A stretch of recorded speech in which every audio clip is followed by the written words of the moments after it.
Hi, good morning. Thank you for joining us. I would like to introduce our first speaker is Gretchen Mikeska. She joined the District Department of Energy and Environment in 2016 as its Anacostia coordinator.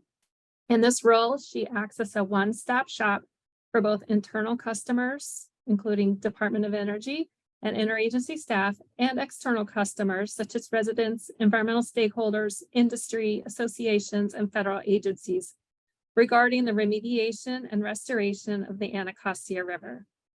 She also serves as a policy advisor for Director Jackson, providing him with technical and outreach updates for the Anacostia River corridor that informs his environmental improvement strategy for the District of Columbia. Prior to joining the District Department of Energy and Environment, for 25 years, Ms. Mikeska worked on water issues in almost 20 countries for the United States Agency for International Development and the World Bank. Ms. Mikeska has degrees in engineering and finance and is a licensed professional engineer. So no further ado, let me introduce Gretchen Mikeska. Thank you, everyone, and thank you for having me. So I'm going to talk about the Anacostia River this morning. So I'll put up my slides and we'll get going. So anyway, our goals for the Fishable, Swimmable, and Boatable for the Anacostia River. And that is gotten to be our mantra, and that has taken on a lot of different avenues. And I will review that today in my talk. So an overview. First, I just wanted to go over a little bit of a background of DC. I think this audience probably has some knowledge of DC, but just to get us on the same page, and the Anacostia River watershed. Then we'll talk about the regulatory framework and jurisdiction issues on the Anacostia River, and the fact that we have a lot of active potential environmental cleanup sites on the river. Those are basically our PRP sites that are under their own consent decrees. We have also a lot of valuable project partners and stakeholders that both support us and keep us reminded of our overall goals. And then I'll give a progress to date, some of the other projects in the corridor, and our ongoing challenges. So for the Anacostia River, essentially we have the district is quite small, only 68 square miles. We have 700,000 residents, but we have 80 district agency, and DOE itself has 500 employees. Not all of them are, of course, working on water issues, because we have a very robust energy group as well, working a lot of our electrification of the city. But there are a lot of people who work under kind of the general auspices of the Clean Water Act in getting both the Potomac, Rock Creek, and the Anacostia River in better condition for enjoyment of our district residents and visitors. The Anacostia River Sediment Project, which is essentially the project that I was hired to support in 2016, that is the cleanup project of the Anacostia River. So the watershed is 176 square miles, but 80% is in Maryland. So even if the district does a perfect job in cleaning up the watershed, we have to rely on Maryland because they are sending us their water, and we are at the end of the pipe here. If you can see my cursor, this outlined in red is the study area for the Anacostia River Sediment Project. So we have the Anacostia River, starts with the confluence with the Potomac all the way up to Maryland, where it divides into the northeast, northwest branch, and then also Kingman Lake, and the Washington Channel, which actually technically is part of the Potomac watershed, but that is also part of our cleanup that we're targeting. The potential sources to the river are our 128 storm sewers, MS4 outfalls. We also have 16 combined sewer outfalls, though those are no longer discharging to the river very often, thanks to DC Water's Clean River Project, and I will talk about that in a bit. We also have 14 tributary streams And the one that is most troublesome is the one here, Lower Beaver Dam Creek, basically, which starts in Maryland, goes through a very industrial area that has a number of salvage yards and then discharges right here at the Anacostia River. And so that stream itself is only 15% of the flow coming into the river, but has 75% of the PCB load from tributaries. So is a very important stream that Maryland is working on remediating now. We also have 15 PECSs, which is basically our PRP sites. 5 of them have active consent decrees. We have contaminated groundwater coming in from some of our historic PRP sites. And then we have agriculture and urban runoff, which is very difficult to manage. But in the district, we have a green infrastructure program that is helping to slow down some of the urban runoff through better paved surfaces that are using more permeable pavements and such. We have illegal dumping, and then we have historic landfills. So why should we clean up the Anacostia River, and why are we doing it now? So the Anacostia River was once on the list of the 10 most polluted rivers in the US. Back in about 2000, we had Mayor Anthony Williams, who was our mayor from 1999 to 2007. He was very committed to the Anacostia River. He had given our Office of Planning the challenge to come up with the Anacostia Waterfront Framework Plan, which was the first time that the district actually committed to meeting the clean water objectives of fishable and swimmable waterway. As you know from the Clean Water Act, that was 1972 and had the lofty goal of all rivers in the US to be fishable and swimmable by 1985. And obviously that was not achieved, but we are still working on that. And in our 2003 plan, we committed to swimmable by 2025. That was later updated to 2032, but some of the NGOs and us are hoping for 2025. Also, we have fish advisories in place since 1989. You can see that the ones that I've listed here are from 2016, and they haven't been updated. So we have do not eat for eel, stripers, and carp. And then the other fish have reduced servings per month that are even more stringent for pregnant women and children. The fish that is most significant in the river that the fishers generally harvest is the blue catfish.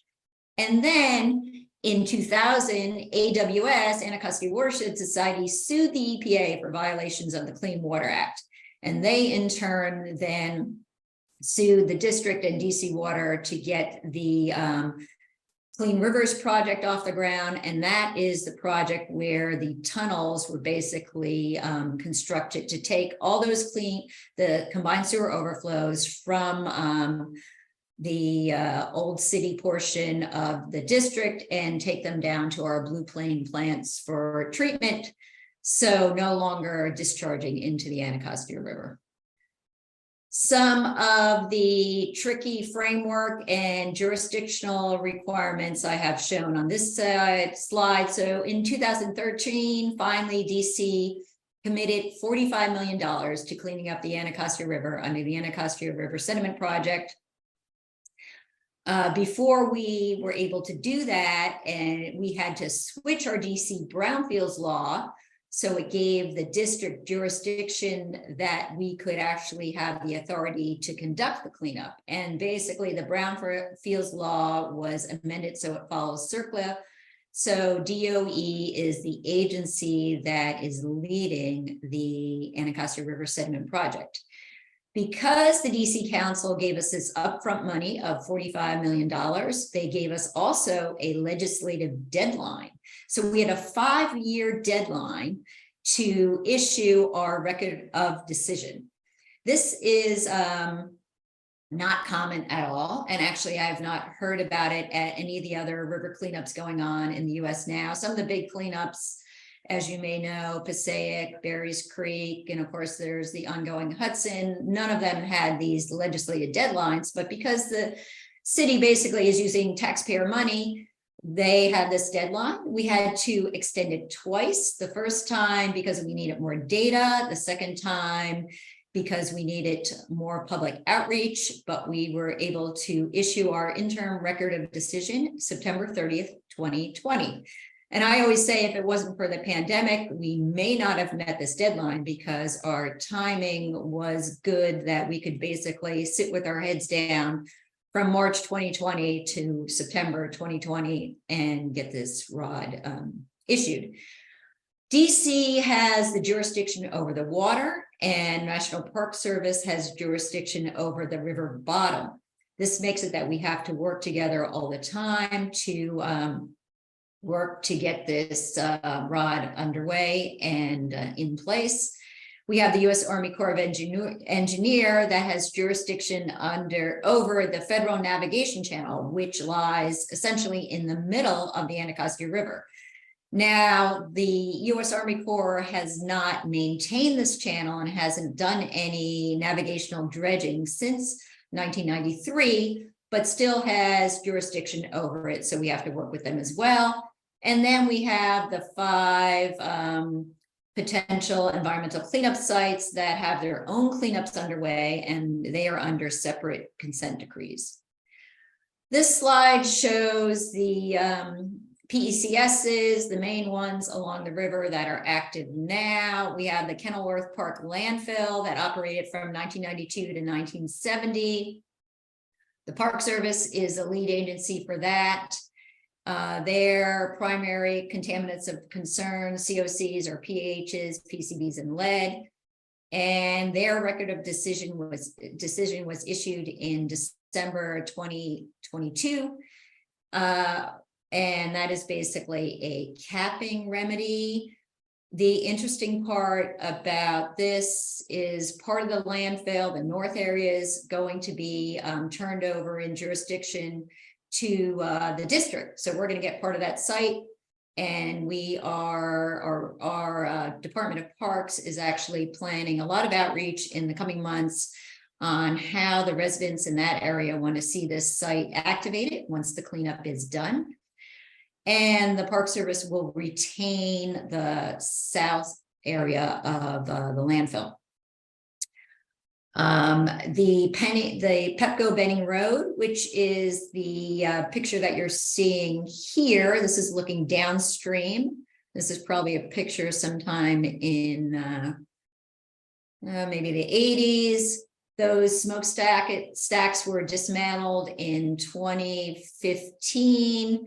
The primary COCs are PCBs. They have the highest PCB concentration we have found, about 1,100 parts per billion PCBs in their Pepco Cove.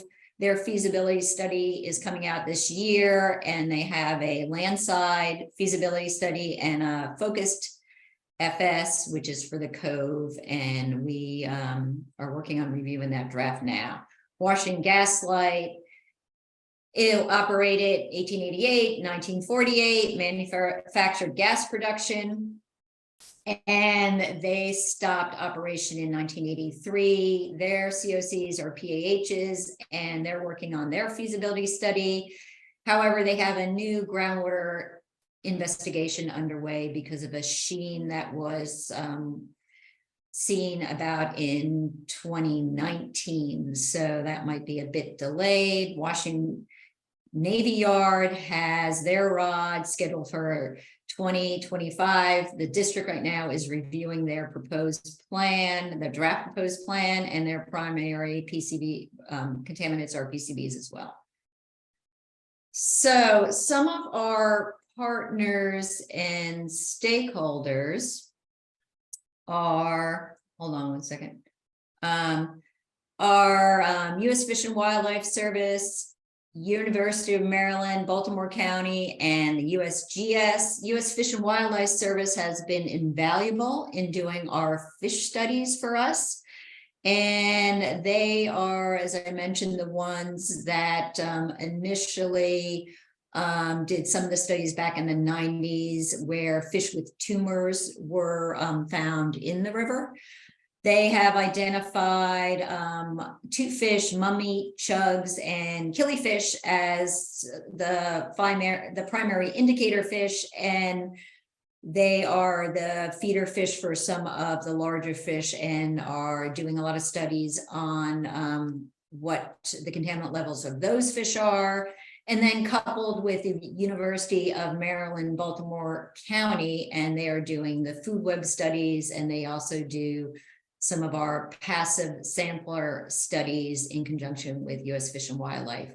U.S. Geologic Survey, they did our tributary studies, which helped figure out that Lower Beaver Dam Creek is the primary culprit of tributaries on the Anacostia River.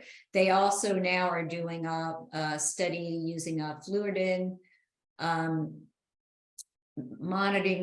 monitoring, where we're looking at predictive modeling of E. coli in the river based on what the E. coli would be after significant rain events. So they are working on this for the Anacostia River and in other rivers, apparently the Delaware River and in the Harlem River as well. I learned this recently.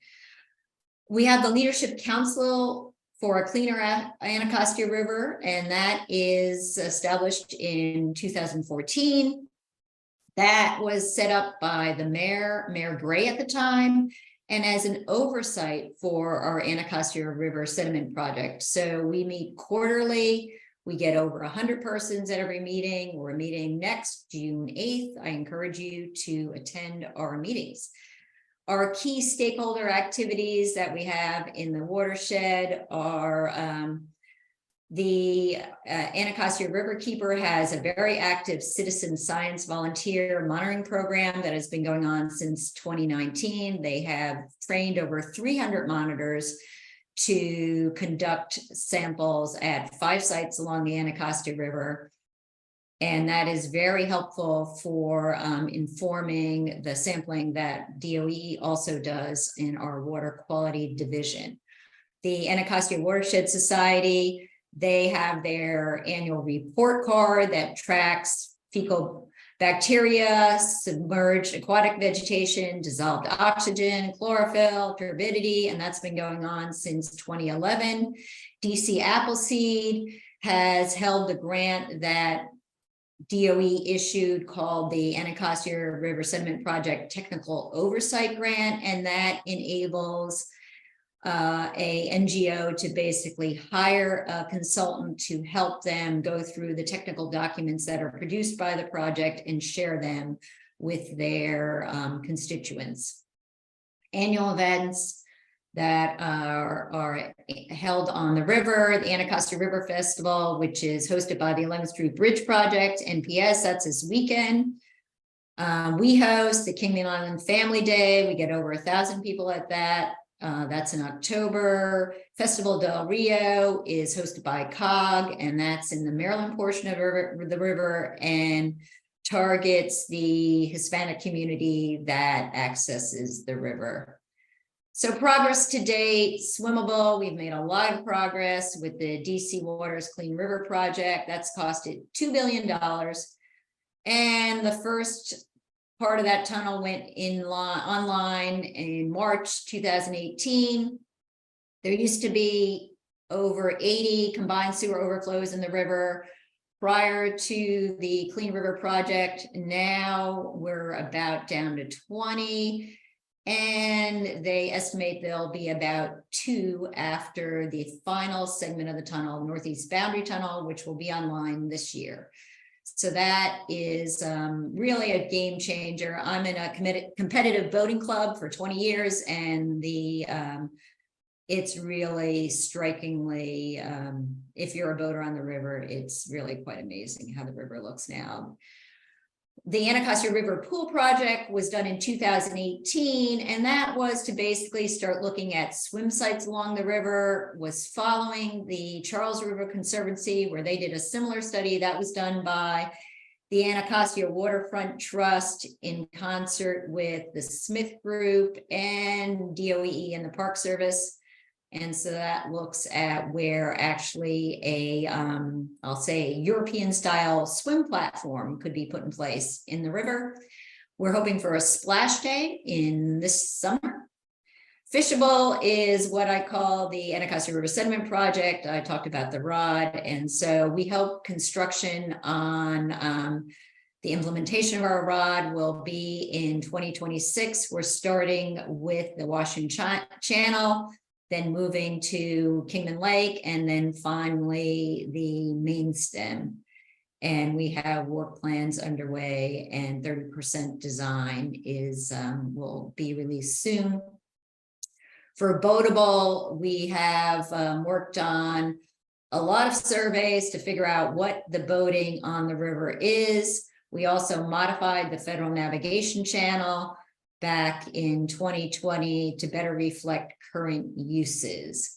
And we're hoping to access some of the federal monies to get some money for navigational dredging. So here's just an animation of the tunnel. This is the Anacostia River Tunnel, starts at the confluence and then goes up to the RFK, and then the northeast boundary tunnel is the northeast segment of this. This is just the front page of our proposed plan. That was in 2019. This was followed by 4 big public meetings that we got in right before the pandemic. They were January and February of 2020. And then we were pretty much set up to get this rod issued. And this is a graphic of the modified federal navigation channel. We had to work with USACE and Congresswoman Eleanor Norton Holmes to get this modified, so it would be better set up for our restoration and cleanup of the Anacostia River.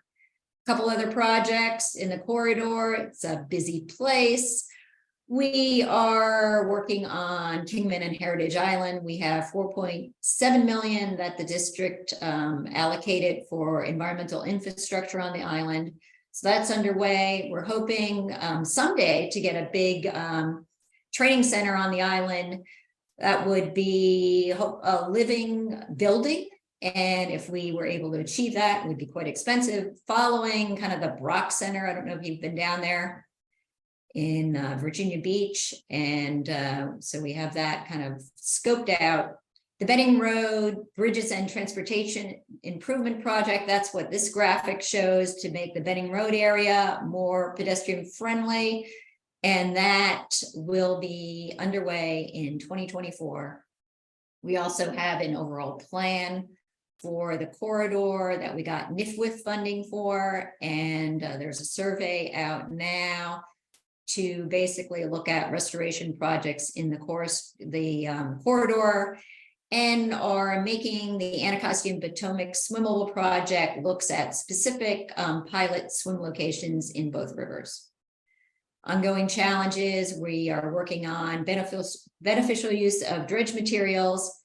And that's important because we want to reuse some of the less contaminated materials to build wetlands in the Anacostia River. And we have a draft manual that we are working with our stakeholders. The NERDA process, I'm actually the district's NERDA trustee, so I focus on this a lot now. That's basically the restoration part of the river, the river challenges, and we meet twice a month and looking at how we can be working on the restoration piece after the cleanup.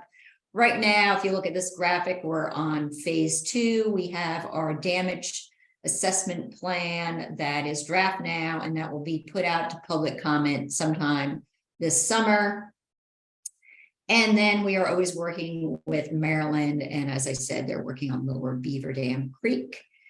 And then we have permitting that has to go on to do all these activities.